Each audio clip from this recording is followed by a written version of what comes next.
안녕하세요. 저는 40대 후반이 된 한 여성입니다.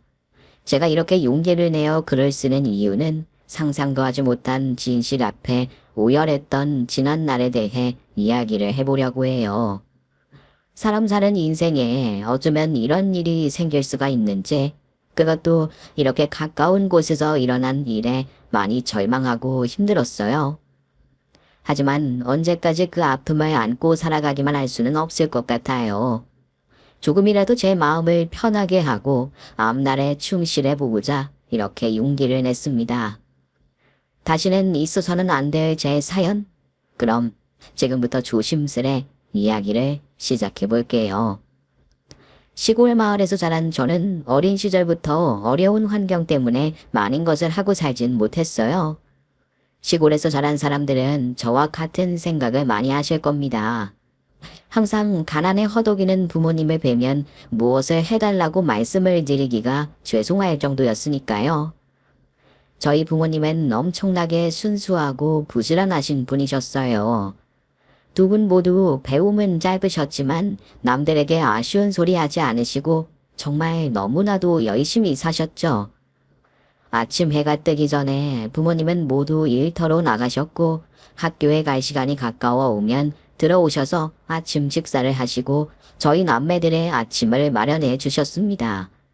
농사를 짓는 사람들은 해가 뜨기 전에 어느 정도 일을 마무리해 놓아야 한다는 강박관념 같은 것이 있으셔서 그런지 아무리 몸이 안 좋아도 꾸역꾸역 나가셨던 것 같아요. 어린 시절에는 자고 일어나서 엄마가 보이지 않으면 조금 무섭기도 했지만 그건 역시 금방 적응이 되더라고요. 엄마는 따뜻한 분이셨지만 표현을 막 엄청나게 잘하시고 그러시는 스타일은 아니셨어요. 일어났냐, 학교 갈 준비해라 라는 말이 아침 식사 전 말의 전부였는데 저도 모르게 엄마의 이런 부분을 쏙 닮은 것 같기도 하네요. 제게는 오빠와 남동생, 여동생이 있습니다. 총 4명의 남매가 함께 살아가는 집은 언제나 좁고 정신이 없었죠. 청소를 한 지 하루가 다 지나기 전에 온 집안은 난장판이 돼 있곤 했어요. 특히 남동생과 여동생은 천방지축 스타일이었고 청소라는 걸 전혀 모르고 살았거든요.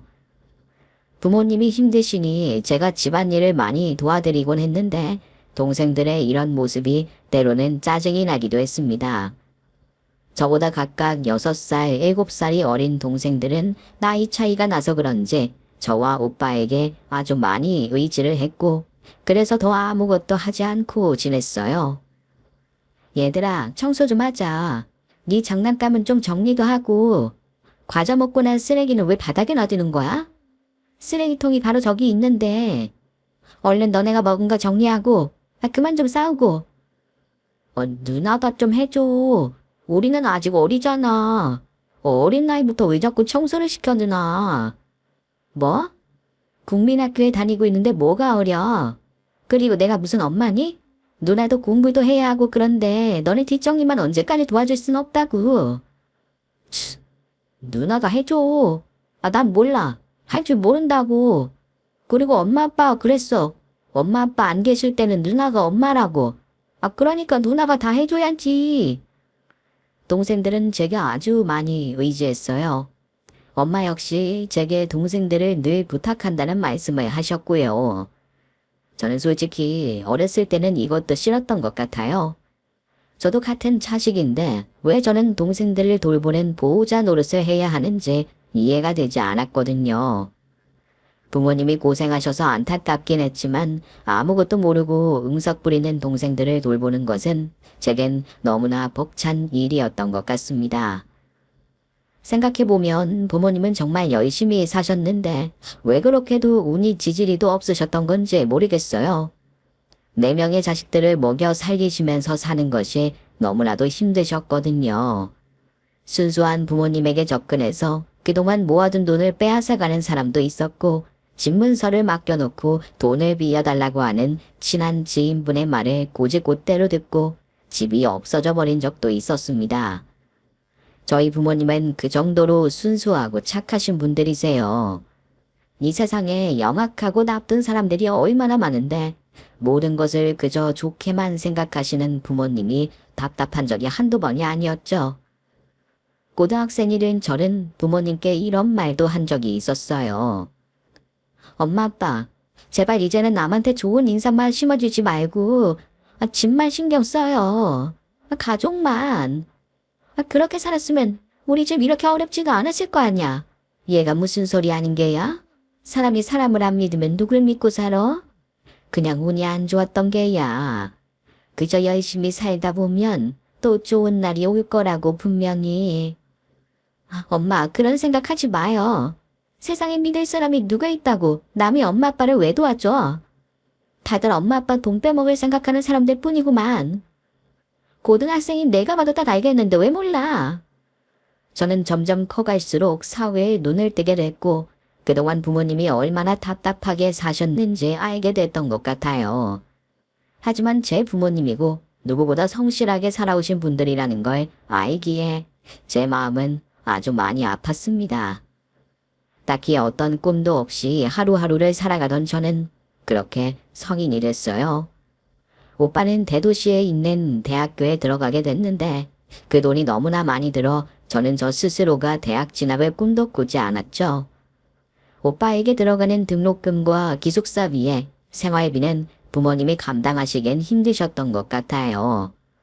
오빠 역시 알바를 하면서 생활비를 벌긴 했지만 성적이 떨어진다는 말에 부모님은 오빠에게 아무것도 하지 못하게 하셨습니다. 그 대신 저는 돈을 벌어야 했어요. 고등학교만 졸업하고 집에서 1시간 거리에 떨어져 있는 공장으로 취직하게 됐습니다. 출퇴근길이 너무 멀어 몇 달을 버티다가 결국 공장 기숙사로 들어가게 됐고 그곳에 살다 보니 여러 가지 새로운 세상들이 펼쳐지더군요. 가장 재미있었던 것은 직장 언니들과 함께하는 술자리였는데요. 태어나서 처음 그런 자리를 가졌던 저는 한때 그게 너무 재밌어서 일만 끝나면 언니들에게 술 마시자고 말을 할 정도였답니다. 얼큰하게 취하는 느낌이 들면 기분도 좋아지고 집안의 복잡한 일들도 싹 없어졌으니까요. 나이 차이가 나는 동생 2명은 이런 제게 자주 연락을 해왔어요. 누나, 나 이번에 사고 싶은 운동화가 있는데 사주면 안 돼? 우리 반 애들 이거 많이 신었단 말이야. 그거 엄청 비싼 거잖아. 너 누나가 무슨 돈을 엄청 많이 버는 걸로 아는데 누나도 돈 없어. 오빠 학교 다니는 생활비도 주고 누나도 먹고 살아야지. 누나 정말 이럴 거야? 실망이야. 난 진짜 나중에 회사 취직하면 누나한테 모든 거 다 해주고 싶었는데. 동생 2명은 이런 식으로 제게 많은 것을 원했습니다. 몇 번 안 사주고 버티긴 했지만 가족이라는 것이 또 끊을 수 없는 무언가 있다 보니 저는 결국 동생들이 원하는 것을 사주게 되죠. 저는 늘 빡빡한 생활을 했어요. 분명히 공장에서 열심히 일을 해서 돈을 벌었는데도 월급날이 며칠 지나고 나면 제 통장에 남은 돈은 거의 바닥이었습니다. 그 돈을 또 아끼고 아껴서 저축도 하면서 참 열심히도 살았던 기억이 있네요. 그러다가 제게 남자친구가 생겼어요. 공장 기숙사에서 늘 생활을 하다 보니 같은 기숙사에 지내던 남자 선배와 매우 친해지게 됐고 태어나서 처음으로 연애라는 것도 해보게 됐습니다. 연애를 해보니 제가 새삼 어른이 됐다는 것이 느껴지게 됐고 이토록 가슴이 설레이는 느낌은 처음 받게 된 것 같아요. 얼마나 기분이 좋던지 매일매일 구름 위를 걷는 것 같은 그런 느낌이 들었죠. 그 남자는 저와 인연을 만났었어요. 같은 직장에 있다 보니 매 순간에 함께했고 친한 공장의 선후배들과 어울려 놀러도 다녔고 정말 재미있는 시간을 보냈습니다. 그러다가 이 남자가 어느 순간 제게 소홀해졌다는 것을 느끼게 된 순간이 있었어요.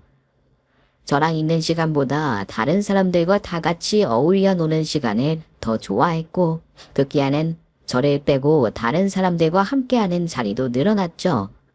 그리고 결국 그 남자가 같은 직장의 다른 선배와 만나고 있다는 것을 알게 됐어요. 그것도 저와 가장 친하게 지내던 언니였는데 그 충격을 받고 저는 얼마 동안 회사도 가지 않고 시골집에만 틀어박혀 있었네요. 그러면서 저는 많은 것을 배웠어요. 세상에는 저희 부모님처럼 무조건 다른 사람을 믿고 순수하게 살아가는 착한 분들도 계시지만 친한 동생의 남자친구까지 빼앗아가는 영악한 사람들도 있다는 것을요. 눈 하나 깜짝 안 하고 제게 거짓말을 하며 제 남친과 데이트를 했던 것을 생각하면 자다가도 벌떡 일어나 쌍욕을 할 정도로 제 마음의 상처가 많이 됐던 것 같아요.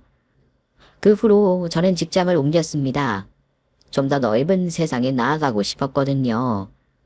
사실 제 마음속에는 오빠처럼 대학교에 가보고 싶었어요.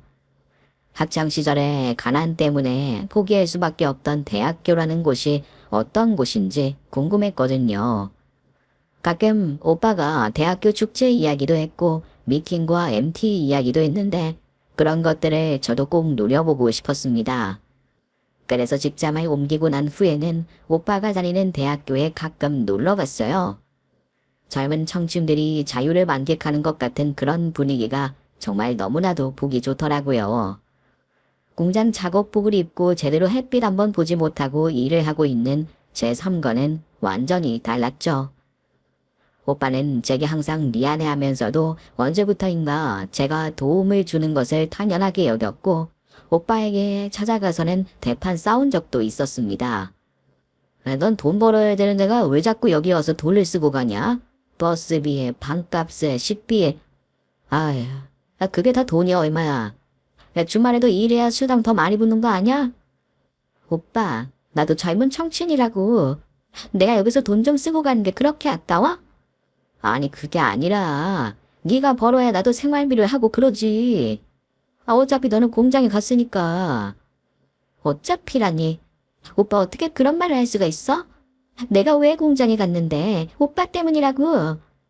오빠 대학교에 다니니까 내가 어쩔 수 없이 포기하고 돈 벌어서 오빠 보태주고 있는데 그걸 왜 몰라? 오빠는 나한테 엄청 감사하게 생각해야 되는 거 아니야? 그렇지.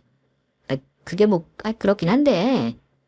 어떻게 오빠는 내가 대학도 못 가고 돈 벌어서 오빠 보태주는 걸 당연하게 생각하냐.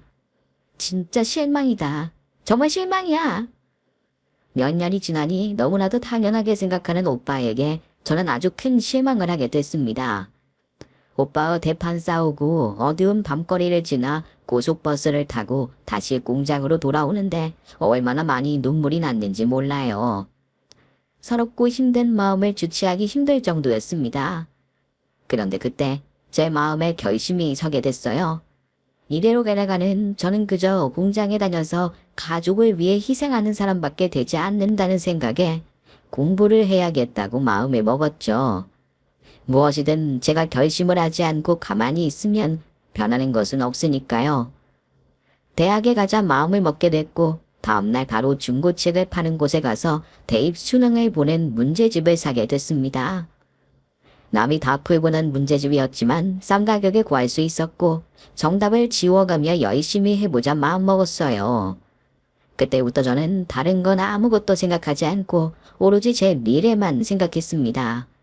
어떻게든 대학이라는 곳에 가서 제 삶을 변화시켜보자는 생각이 제 머릿속을 온통 지배하고 있었어요. 힘이 들 때면 항상 저를 버리고 배신했던 남친과 그 언니를 생각했고 오빠가 당연하게 생각하던 그날 일을 떠올리며 이를 악물었습니다. 그리고 운이 좋게도 2년 후 야간 대학에 합격할 수 있었죠. 그 후 저는 대학을 다니게 됐고 오빠에게 주던 생활비를 보태줄 수 없는 상황에 이르게 됐습니다. 그 사실을 알게 된 부모님은 한편으로는 잘했다고 하시면서 또 한편으로는 한숨을 쉬시더라고요. 앞으로 동생들 2명도 대학교에 들어가야 하는데 제가 학교에 다니고 있으니 보태줄 형편이 못 된다는 말씀을 하시면서 말이죠. 정말 힘들었어요. 그런 부모님의 말씀을 듣는 것 자체가 제게는 마음의 짐이 됐습니다. 그저 저도 다른 집들처럼 편안하게 대학교에 다니며 부모님께 응석도 부리고 도움도 받으며 살아가고 싶었거든요. 원망을 해봐야 바뀌는 건 없었지만 그래도 내심 같은 자식으로서 서운하더라고요. 하긴 제 입장이 좀 애매하긴 했었나 봅니다. 옛날 분들의 사고방식은 맞다른 사임 미천이라고 생각하셨는데 제가 딱 그 입장이었거든요. 위로는 장남인 오빠가 있으니 양보해야 했고 밑으로는 나이 차이 나는 동생 2명이 있으니 도와주고 또 양보해야 했고 늘 그런 삶의 반복이었던 것 같아요. 그래도 그때만큼은 최대한 저 자신을 위해 이기적으로 살아봐야겠다고 마음먹고 열심히 학교에 다녔고 일도 했습니다. 대학에 가보니 저와 같은 처지에 있는 학생들이 많이 있었고 저는 그들과 이야기를 나누며 세상에 살아가는 방식을 배웠던 것 같아요. 그리고 그곳에서 매우 소중한 인연 한 분을 만나게 됩니다. 저보다 나이가 17살이나 많으신 아저씨였는데 저처럼 가족들을 위해서 희생하며 일을 하다가 뒤늦게 한이 맺힌 공부를 하러 왔다고 하셨어요. 이것저것 모르는 것도 많으셨지만 지금 이 삶이 꿈을 꾸고 있는 것 같다며 매우 행복해 하셨고 이제는 죽어도 여한이 없다는 말씀까지도 하시는 분이셨어요. 부인과는 이혼을 하시고 아이도 떨어져 지내서 홀로 사셨는데 가끔씩 제게 맛있는 반찬을 하셨다면서 가져다 주시기도 했고 저희는 많은 이야기를 나누며 소통을 하게 됐습니다. 이성적인 만남은 아니었지만 그분을 만나면 저는 항상 어린아이처럼 기대고 싶은 마음이 생겼던 것 같아요. 아저씨는 정말 좋으신 분이세요. 이렇게 따뜻하신 분이 왜 이혼을 하셨는지 이해가 안 돼요. 정말 부인하고 자식들한테 잘하셨을 것 같은데. 허허, 고맙네. 그렇게 말해주니. 하지만 결혼이라는 건 당사자들만 좋아서 되는 건 아니더라고. 나도 뭐 사실 부인과 자식들하고는 별 문제가 없었어. 다만 거기에 끼어있는 다른 가족들하고 조금. 아휴, 뭐 이 얘기는 들어봐야 복잡하기만 하니까 그만하는 게 좋겠네. 뭐 저녁 먹고 왔어? 안 먹었지? 너 아저씨가 오늘 월급 탄 날이니까 삼겹살 사줄게. 어머 정말요? 안 그래도 일 끝나고 바로 달려오느라 배고파 죽는 줄 알았는데 잘 됐다. 삼겹살 너무 좋아요. 저는 이 아저씨와 이런저런 이야기를 하며 조언을 많이 받았었어요. 밥을 먹으며 제가 사는 이야기도 해드렸고 친오빠나 삼촌처럼 저를 많이 챙겨주셨죠. 그러던 어느 날 우연히 식사 자리에서 한 남자를 만나게 됐습니다. 이날도 학교 동기들과 이 아저씨가 함께하던 자리였는데 이 아저씨의 고향 후배라는 사람을 우연히 식당에서 제외하게 됐어요. 아저씨보다는 5살쯤 적어 보였는데 인상이 좋아 보이시더라고요. 너무 반가운 마음에 아저씨는 그 고향 후배와 합석을 해도 되냐고 물으셨고 저희는 자연스럽게 그 자리를 이어나갔습니다. 고향 후배분과 저는 우연히 옆자리에 앉게 됐고 술이 1잔, 2잔 들어가며 서로 통성명까지 하게 됐어요. 저보다 9살이 많으셨고 아직 미혼, 그리고 꽤 괜찮은 직장에 다니고 계시는 분이시더군요. 게다가 좋은 대학교에 대학원까지 다니셔서 그런지 무슨 말을 해도 뭔가 되게 있어 보이고 똑똑해 보이는 그런 사람이었습니다. 여태까지 제가 알던 남자들하고는 조금 다른 분위기였죠. 더욱이 제가 예전 공장에 다니며 사귀었던 남자는 술 먹고 당구 치고 노래방 다니는 걸 굉장히 좋아했었는데 그런 사람과는 완전히 다른 부류의 사람인 것 같더라고요. 제 사정을 듣게 된 그 남자는 이런저런 조언을 해줬고 생각보다 대화가 잘 통하는 느낌을 받았습니다. 그렇게 몇 시간에 걸친 그 자리는 끝나게 됐고 며칠 후 아저씨에게 제 연락처를 묻는다는 이야기를 듣게 됐죠. 둘이 무슨 일이 있던 거야?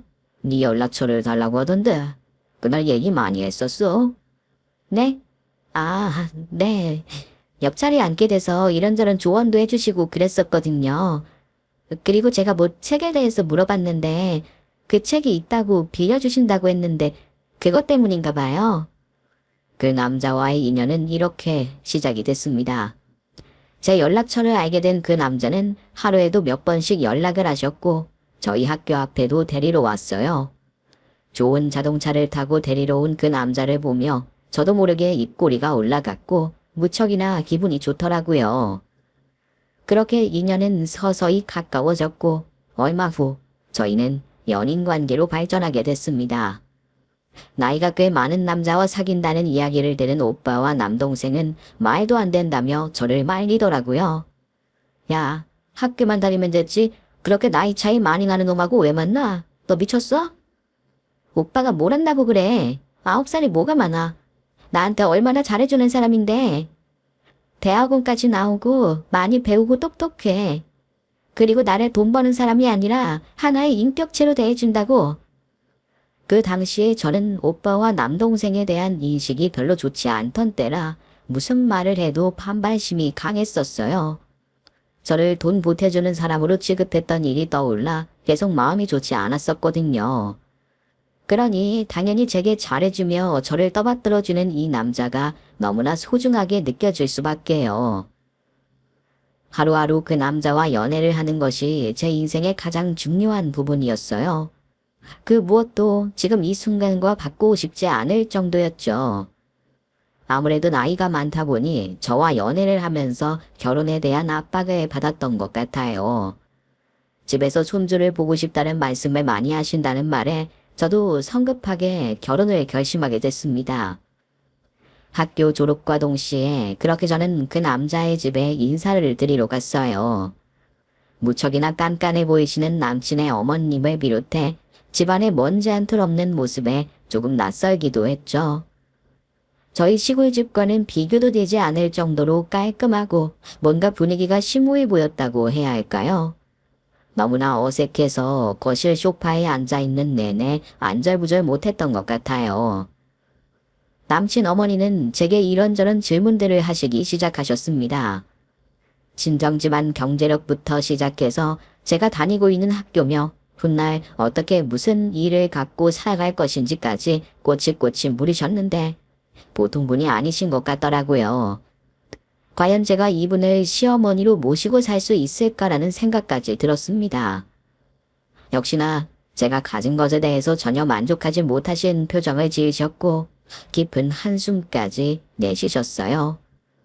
없어도 너무 없는 아다씨를 데려왔네 우리 아들이. 너답지 않은 결정인 것 같은데. 어머니, 좋은 여자예요. 착하고 순수하고 너무 좋은 여자예요. 겉에 있는 것만 보지 않으셨으면 좋겠어요. 남친은 애써 저를 포장해줬고 저는 고개를 숙인 채 아무 말도 하지 못하고 있었습니다. 그런데 그 순간 저쪽 방에서 무슨 인기척이 나는 거예요. 누군가 사람이 있었다면 저를 인사를 시켜주셨을 텐데 말이죠. 주방 쪽에 있는 작은 방인 것 같은데 잠시 후 그곳에서 누군가 문을 열고 나와서 저는 정말 깜짝 놀랐습니다. 그곳에서 나온 사람은 딱 보기에도 아주 앳된 모습을 한 소녀였어요. 시모는 그 소녀를 노려보더니 와서 인사를 하라고 딱딱한 말투로 말씀하셨죠. 그러자 잠시 후 그 소녀는 제 곁으로 다가와 90도로 정중하게 인사만 하고는 다시 그 방으로 들어가 버렸습니다. 우리 막내. 늦둥이라서 나이 차이가 좀 많이 났지. 공부할 게 있어서 내가 나오지 말라고 했다. 어차피 천천히 다 알게 될 테니까. 아, 네.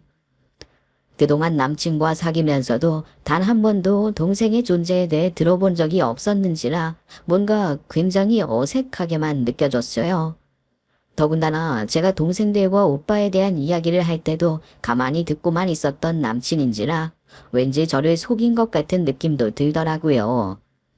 저를 집으로 데려다 주는 길에 남친에게 조심스레 물어봤습니다. 동생이 있었어? 저렇게 나이 차이 많이 나는 동생이? 왜 나한테 말 안 했어? 자기가 나한테 물어본 적도 없었잖아. 워낙 늦둥이라 나랑 20살 차이 나는 동생이야. 공부하느라 바쁘기도 하고 뭐. 설마 내가 속였다고 생각하는 건 아니지? 아니 뭐 그건 아닌데 너무 놀라서 그렇지. 생각지도 못했었는데. 신경 쓰지 마. 그게 뭐 우리랑 중요한 것도 아닌데 뭐. 꽤나 신경 쓰이는 느낌이 있었지만 남친을 믿고 그대로 결혼을 진행시켰습니다.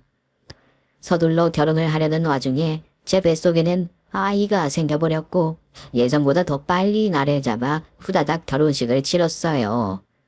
제 입덧도 너무 심했는지라 뭐가 어떻게 돌아가는지 신경 쓸 여력도 없을 정도였습니다. 제 친정 부모님과 오빠 동생들은 왜 이렇게 후다닥 급하게 하냐며 성화를 하셨지만 뱃속에 아이까지 있는 마당에 더 이상 제게는 망설일 이유가 없었죠. 그런데 뭔가 이상한 느낌은 지워지지가 않았어요. 신우는 좀처럼 공식적인 자리에도 얼굴을 드러내놓지 않았고 제가 시댁에 갈 때도 함께 식사조차 하지 않고 방에만 있었습니다. 더욱이 제가 신우를 부르러 간다고 할 때도 시모의 행동이 지나칠 정도로 심하게 제재를 했어요. 얘 냅둬라. 지금 공부하느라 바빠. 그냥 너랑 네 얘기만 신경 써. 괜한 것에 신경 그만 쓰고. 아니 그래도 같이 식사하면 좋은데. 대때도 그러네. 얘가 왜 고집이 이렇게 세? 시모는 남편보다 20살이나 어린 신우에게 말 한마디 못 섞게 하셨어요. 잠깐이라도 마주치게 되면 얼른 방으로 들어가라고 신우에게 딱딱한 말투로 말씀을 하셨고 신우 역시 눈치만 슬슬 보면서 제대로 말 한마디 하지 않고 그대로 방으로 들어가 버렸습니다. 하지만 저도 아이를 키우며 살다 보니 그것만 신경을 쓸 수도 없는 노릇이고 너무 바빠서 한동안 신우에 대한 것을 잊고 있다가 어느 날은 충격적인 모습을 보게 됐지 뭐예요.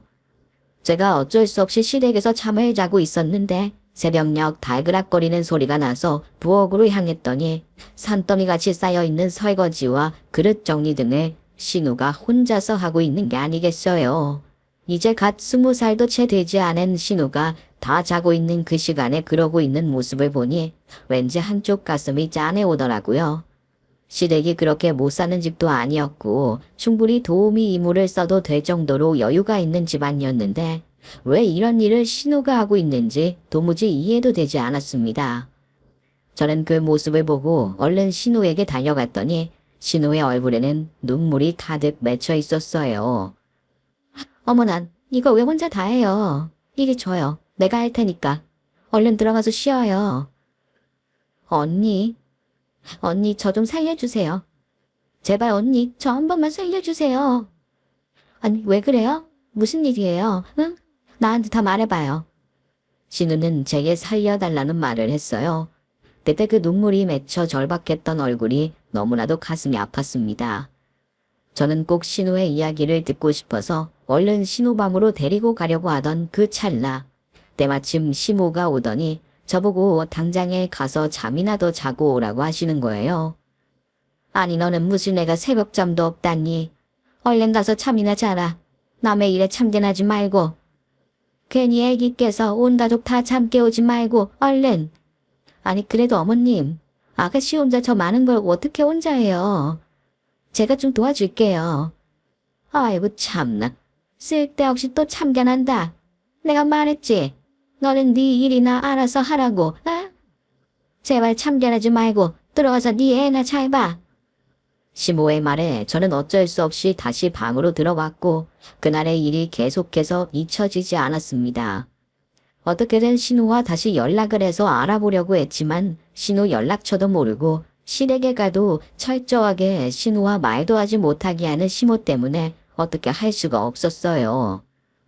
결국 저는 제가 대학에 다니면서 친하게 지낸 남편의 고향 선배인 아저씨에게 이것저것 여쭤봤죠. 남편의 집안에 대해서 그리고 신우의 존재에 대해서도요. 아저씨는 깜짝 놀라며 제게 말하셨죠. 이 신우? 걔 동생이 있어? 걔 동생은 어렸을 적에 동네에서 바다에 빠져 죽었는데. 동생은 무슨 동생? 그 결혼식장에도 없던데 뭘. 아니에요. 20살 차이 나는 늦둥이 동생이 있더라니까요. 결혼식장에는 무슨 과외가 있다고 못 왔고요. 근데 이상해요. 어머님이 저하고란 말도 못하게 하고 신우는 눈치만 슬슬 보고 정상적인 딸과 엄마 사이 같지가 않아요. 뭐 그래? 그럼 기다려봐. 내가 친하게 지내던 고향 친구들 통해서 좀 물어봐 줄게. 남편도 시모도 아무도 신우에 대해서 제대로 이야기를 해주지 않아 어쩔 수 없이 저는 대학 동기인 그 아저씨에게 도움을 요청했습니다. 그리고 얼마 후 충격적인 이야기를 듣게 됐어요. 이미 돌아가신 시부의 막내 동생이 아이를 데려와서 결혼을 한다고 했는데 가진 것이 없는 여자라 반대가 심했고 결국 아이만 데려왔다고 하시더라고요. 그 충격으로 시부의 막내 동생이 세상을 떠났고 제 시할아버지가 시모에게 유산을 물려줄 테니 아이를 키워달라고 했다는 겁니다. 너무나도 황당하고 어이가 없어서 제 귀가 잘못된 줄 알았어요. 아저씨, 그게 정말이에요? 정말 그런 거예요? 아유, 그래, 그렇다네. 세상에 별일도 다 있네. 나도 엊그제 처음 들은 거야. 근데 왜? 무슨 일이 있는 거야? 아저씨, 그게 있잖아요. 신우가 저를 보고 울면서 한 번만 살려달라고 했어요. 근데 또 시모가 와서 어쩔 수 없이 그냥 올 수밖에 없었는데, 저 어떻게 해야 되는 거예요? 어떡하긴 뭘 어떡해. 당장에 구해줘야지. 아이, 그런 말을 할 정도면 얼마나 심하다는 거야. 가만히 있어봐. 그 애기 엄마 고향 옆 동네 살던 사람이라고 하던데 내가 한번 수소문 해볼게. 그 여자도 자기 자식 거의 뺏기다시피 하고 제정신으로 살아갈 수 있었겠어? 아저씨, 저 어떻게 해야 되는 거예요? 이대로 가만히 있을 수는 없을 것 같은데 도무지 꼼짝도 안 하는 남편하고 시모를 어떻게 해야 되는 건지. 어떡하긴 뭘 어떡해. 당장에 그 집에서 빼와야지. 이건 누가 봐도 말도 안 되는 짓이라고. 그동안 얼마나 힘들었으면 살려달라는 말을 했겠어. 저는 그렇게 아저씨의 도움으로 용기를 냈고 아저씨는 신우 엄마의 존재를 수소문해 주셨습니다. 그리고 그날 밤 저는 남편에게도 충격적인 이야기를 들었어요. 진심을 다해 신우를 시댁에서 벗어나게 해주고 싶다는 말을 했더니 남편은 제게 이런 말을 하더군요. 그걸 네가 왜 참견해? 걔는 엄연히 우리 집에서 키우는 애라고. 다 자기 팔자지 뭐 어쩌겠어. 괜히 남의 일에 신경 쓰지 말고 당신은 애나 잘 키우면서 조용히 있어. 괜히 나서서 되는 일도 없으니까. 뭐라고? 여보, 너무한 거 아니야? 어머님이 그 아이 키워주기로 하면서 이산도 많이 물려받으셨다며. 신우가 나한테 울면서 제발 한 번만 살려달라고 했다니까? 내가 보기에도 신우는 우리 집에서 거의 투명인간, 아니 하녀 취급받으면서 살고 있는데 어떻게 이렇게 쉽게 말을 해? 그것도 다 자기 팔자라고. 자식도 그렇게 컸다며. 오빠 동생들 도와주면서. 그래서 그렇게 못 배우고 돈도 못 모으고 한 거 아니야. 그래도 이렇게 있는 집에 배운 남자 만났으니 하늘에 감사해야지. 혹시 알아? 그 애도 나중에 팔자 고칠지. 남편이라는 사람은 인간 이하의 생각을 하고 있었습니다. 진심으로 한 사람을 걱정해주는 마음은 온데간데 없고 마치 집에서 키우는 애완견인 것 마냥 팔자 타령이나 하고 있는 남편이 정말 너무나도 한심했어요. 만약에 신우를 데려와서 키우지 않았다면 남편 역시 이 정도의 학벌과 부를 갖고 있지 않았을 텐데 말이죠. 얼굴은 뵌 적이 없지만 돌아가신 시할아버님께 이 모든 사실을 털어놓고 싶을 정도였습니다. 남편이 도와주지 않을 것을 알게 된 저는 이제는 시댁으로 향했어요. 저도 이런 식의 마음가짐을 한 남편과 더 이상 함께하고 싶지도 않았거든요. 갑작스러운 시댁 방문에 시모는 깜짝 놀랐고 화장실에서 커튼을 손수 빨고 있던 신우는 다시 한번 저를 보며 눈물을 글썽거렸습니다. 아버님, 저 신우 데리러 왔어요. 제가 좀 데리고 어디 갔다 오려고요. 뭐, 네가 왜 내려가니? 무슨 볼 일이 있다고. 얘 한참 바쁜 애야. 공부할 나이에 혼란스럽게 하지 말아라. 공부할 나이에 왜 이 집 하녀처럼 살고 있는 거예요? 어머님 이거 말도 안 되는 거 아니에요? 늦둥이라고 하셨잖아요. 눈에 넣어도 안 아플 늦둥이를 왜 이런 일을 시키시냐고요? 아가씨 나와요. 얼른. 아니 얘가 정말 미쳤나? 도대체 왜 이러는 거야? 어디 시애미 앞에서 눈 똑바로 뜨고 대들지를 않나? 네 새끼들이 이거 보면 뭘 배우겠냐? 어머님, 저 다 알아요. 아가씨가 이 집에 왜 왔는지, 그 대가로 어머님이 뭘 받으셨는지. 받으셨으면 곱게 키워주셔야죠. 어떻게 이런 취급을 하세요? 아가씨 당장 나와요. 당장. 옷도 뭣도 챙길 필요 없어요. 그냥 나와요 얼른. 저는 우물쭈물하며 시모의 눈치만 보고 있던 신우에게 다가가 팔을 확 끌어당겼고 그대로 저희는 그 집안을 빠져나왔습니다. 아직 성인도 안 된 신우는 시모에게 어린 시절부터 이런 식의 대접을 받아서 눈치만 보고 시모 앞에서는 제대로 말도 못하는 바보가 돼 있었어요. 하도 눈칫밥을 먹으며 안 되는 것에 대해서 엄격하게 강요받다 보니 자신의 의견도 제대로 이야기할 줄 몰랐던 신우는 저와 함께 그 집을 빠져나오며 얼마나 많은 눈물을 흘렸는지 몰라요. 저는 그 길로 일단 제 여동생에게 전화를 걸었어요. 직장을 다니며 자취를 하고 있던 여동생에게 신우와 당분간 같이 지내달라는 부탁을 했고 다행히도 여동생은 저를 잘 도와줬습니다. 신우는 웅얼웅얼거리며 제게 말했어요. 저 이래도 되는 거예요? 저 이러면 우리 엄마 잘못된다고. 그래서 나가면 안 되는데 커튼도 다 못 빨았고 빨래도 해야 하고. 아가씨 정신 차려요. 아직도 모르겠어요? 아가씨 엄마가 어딨는지 저 사람들은 관심도 없다니까요? 그냥 아가씨 데려오면서 유산 물려받았고 아가씨는 그 집에서 하녀처럼 살고 있었다고요. 그런 거 신경 쓰지 마요. 알았어요? 이제부터는 그냥 아가씨 본인 자신만 생각해요. 내가 시키는 대로 내 동생 집에 가 있어요. 당분간 그곳에서 마음껏 먹고 쉬면서 지내고 있어요. 아가씨 엄마도 꼭 찾아주고 아가씨 앞으로 어떻게 살아야 할지 내가 도와줄 테니까요. 언니, 정말 고마워요. 제가 이런 걸 받아도 되는 건지 모르겠어요. 어떻게... 아우... 저는 그렇게 신우를 그 집에서 구출해줬습니다. 그리고는 남편의 고향 선비인 그 아저씨에게 전화를 걸어 이 상황을 싸그리 말씀해 드렸어요. 아저씨는 제게 신우의 엄마를 곧 찾을 수 있을 것 같다며 희망적인 이야기를 해주셨죠. 한 가닥의 희망을 가지고 집으로 들어간 순간 남편은 동물처럼 무섭게 변해 있었어요. 제가 신우를 집에서 데리고 나와 시모에게 했던 말들을 이미 다 들은 상태였고 몹시 흥분해 있었죠. 야, 네가 뭔데 감히 우리 엄마한테 그런 짓을 해? 너 미쳤냐? 가진 것도 배운 것도 하나 없는 주제 어디서 감히? 뭐라고? 당신 그게 무슨 말이야? 내가 당신 엄마한테 뭘 했다고 그래? 대우받지 못하는 사람 밖으로 구출해서 사람처럼 살게 해주는 게 뭐가 잘못됐어? 이거 신고라도 안 한 걸 다행으로 생각해. 알았어? 당신 엄마가 뭘 잘못했는지 아직도 모르겠어. 당신도 똑같아. 이 방관자야. 당신도 신우를 아주 사람 취급도 안 하고 눈도 한 번 안 마주치는 거 내가 다 봤다고. 뭐? 이런 싸가지 없는 것을 봤나? 네가 한번 맞아봐야 정신을 차리겠구나. 남편은 쌍욕을 하며 제 뺨을 휘갈겼습니다. 어찌나 그 손이 매섭던지 저는 그만 바닥으로 나뒹굴었고 그 모습을 아이들이 모두 지켜보게 됐죠. 저는 그제서야 정신이 확 들더군요. 이 세상에 엄마를 닮지 않은 자식은 없는 것인데 말이죠.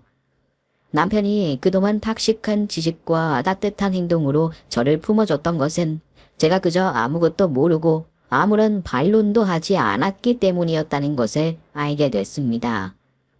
어쩌면 남편은 원래부터 이런 모습을 가진 사람이었을지도 몰라요. 남편에게 뺨을 맞은 저는 그대로 아이를 데리고 밖으로 나왔고 친정으로 향했어요. 남편은 제게 전화와 문자를 계속해대면서 시모에게 당장 용서를 빌라고 했고 신우 역시 데리고 오라고 했습니다. 하지만 저는 그렇게 하는 대신에 이혼 소송을 준비하기로 마음먹었어요. 친정오빠에게 이 집안에 관한 이야기를 싹 해줬고 친정오빠는 더 이상 그런 집안에서 살지 말라며 이혼 전문 변호사를 직접 만나 저에 관해서 상담을 다 해주더군요. 제게 그동안 받았던 것을 이렇게라도 꼭 갖고 싶다고 하는 오빠를 보니 지난날 제가 너무 나쁘게만 생각했던 것 같아 미안하기도 하더라고요. 결국 저는 오빠를 통해 이혼 전문 변호사를 만나게 됐고 곧바로 이혼 소송을 진행할 수 있었습니다. 그리고 기다리고 기다렸던 신우 엄마에 대한 소식도 듣게 됐죠. 지방의 한 요양원에 있었는데 정신질환을 앓고 있다고 했습니다. 아저씨는 며칠 동안 수소문을 한 끝에 소식을 알려주셨고 저는 또 며칠을 고민한 끝에 신우에게 모든 사실을 알려줬습니다. 신우는 사실 너무 어릴 때 이 집에 들어왔기 때문에 자세한 걸 기억하고 있진 못했어요. 다만 시모가 돌아가신 시부나 시할아버지와 하는 이야기를 듣고 지나간 자신의 일들을 상상했다고 해요. 자신의 아버지가 스스로 목숨을 끊었고 엄마는 어디로 갔는지 자신을 버리고 도망을 갔다는 것으로 알고 있더군요. 아니야, 아가씨. 그거 아니야. 엄마 도망간 게 아니라 어쩔 수 없이 아가씨를 빼앗긴 거야. 그러니까 절대로 그런 생각하지 마. 정말이에요? 정말 그런 거예요? 제가 도망가면 우리 엄마 잘못될 거라고 그렇게 말씀하셨어요. 그래서 저는 그냥 그렇게 되는 게 너무 무서워서 어쩔 수 없이 집에서 버텼는데 그러면서 엄마를 얼마나 미워하고 원망했는지 몰라요. 아니 세상에 그동안 얼마나 힘들었었어. 갓난쟁이 때 와서 이런 대접받으니 그동안 많이 힘들었지. 저는 엄마인 줄 알았는데 엄마라고 부르지도 말고 말도 하지 말라고 그냥 입 다물고 가만히만 시키는 거 하라고. 아, 무서웠어요. 저 정말 너무 무서워서 아무것도 못하고. 이제 다 끝났어. 괜찮아, 다 괜찮아. 저는 울고 있는 신우를 다독이며 따뜻하게 안아줬고 그날 저희는 진정한 가족이 됐던 것 같아요. 어린 신우가 그동안 얼마나 힘들었을지를 생각하니 다시 한번 제 눈에도 뜨거운 눈물이 흘러내렸습니다. 그러면서 저는 지난날 제 삶을 생각해보게 됐어요. 찢어지게 가난했던 삶, 부모님과 오빠, 동생들을 위해 어쩔 수 없이 돈을 벌어서 갖다 줘야만 하는 제 인생에 한때는 참 불쌍하다고 생각했었는데 저는 세상 누구보다 행복한 사람이었어요.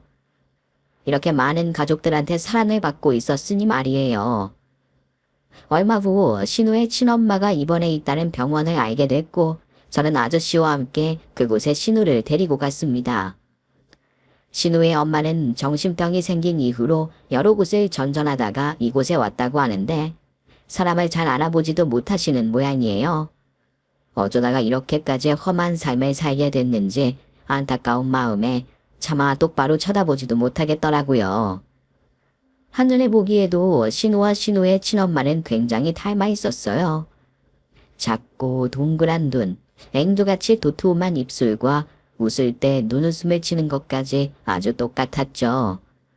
신우의 친엄마는 정신병을 앓고 몸도 많이 쇠약해져 있는 상태셨지만 신우를 보자마자 알 수 없는 감정에 휩싸이신 것 같았어요.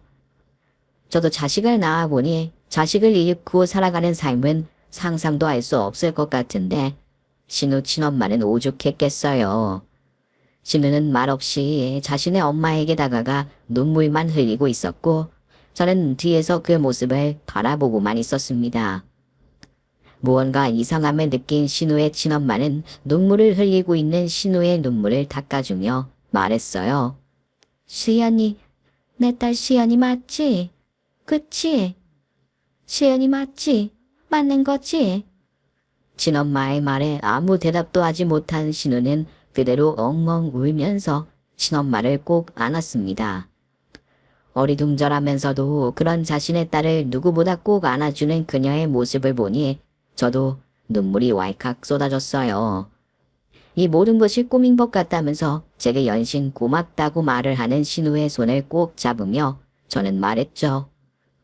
이제 다 괜찮아. 나한테 한 번만 살려달라고 하는 그 모습 봤을 때 난 무슨 일이 있어도 도와줘야겠다고 생각했어. 아니, 내가 아니라 그 누구라도 그랬을 거야. 이제 좋은 일만 있을 거야. 그러니까 앞으로는 엄마랑 아가씨 딱 둘만 생각하자. 알았지? 너무 감사해요, 정말. 언니 아니었으면 저 어떻게 됐을지도 몰라요. 제 생명의 은인이세요. 앞으로 제가 어떻게 해야 은혜를 갚을지. 은혜는 무슨, 그런 말 하지 말고 앞으로 못한 공부하면서 엄마랑 편안하게 살면 되는 거야. 그리고 언제든 도움 필요한 일 있으면 말해줘. 알았지? 그리고 저는 그대로 변호사와 상담을 한 후 돌아가신 시할아버지가 신우 앞으로 남겨놓은 작은 아파트가 있다는 것도 알 수 있었습니다. 결국 신우는 시댁에서 짐을 싸서 나와 작은 아파트로 이사를 했고 친모와 함께 살아가기 시작했어요. 다행히도 신우의 친모의 상태는 점점 안정화가 되기 시작하셨고 정신병의 증세 역시 조금씩 호전되는 것 같더라고요. 가끔씩 저는 그 집에 들러 반찬도 만들어주고 필요한 것들도 사다 주고 있답니다. 생활비 부분에서 걱정을 많이 했었는데 신우 친모의 통장에 거액의 돈이 아주 오래전에 입금되어 있었고 현재도 그 돈이 상당 부분 남아 있었기에 제가 따로 걱정하지 않아도 되겠더군요. 시모와 제 남편은 전혀 단 하나도 도와주지 않고 있지만 그 두 모녀는 아주 잘 살아가고 있었습니다. 오히려 신우가 시댁에서 하던 집안일들을 다른 사람을 시켜 하느라 시모가 아주 고역인가 봐요. 세상에 아무리 돈을 받고 일을 한다고 해도 요즘 시대에 누가 꼼짝 않고 말 한마디도 안 하고 일을 한답니까? 어린 신우나 그렇게 일을 하고 있었죠. 아무튼 그렇게 신우는 시댁에서 탈출함과 동시에 저는 남편과 이혼을 진행했고 6개월 후에 정식으로 남남이 됐습니다. 모든 것이 끝이 나고 한 발짝 물러서서 보니 그동안 제가 눈에 콩깍지가 단단히 씌어져 있던 것 같군요. 이혼 과정에서도 얼마나 사람이 화를 버럭버럭 내고 막말을 쏟아내던지 아이 보기 민망해 죽는 줄 알았어요. 겨우 모든 상황을 마무리 짓고 나서도 저는 한참 동안이나 많이 힘들었어요. 어떤 삶이 정답인지도 모르겠고 제 주변 가까운 곳에서 이런 일이 일어나니 솔직히 멘붕이었다고 해야 할까요? 한참 동안이나 많이 힘들었다가 이곳을 알게 되고 사연을 남기게 됐네요. 모든 사실을 털어놓고 나니 마음이 후련해지는 것 같습니다. 이제 앞으로는 다른 복잡한 거 생각하지 않고 제 가족들만 생각하며 열심히 살아갈 것입니다. 제 사연을 끝까지 청취해 주셔서 감사드리고 부디 여러분들에게는 행복한 날들만 가득하시길 바래요.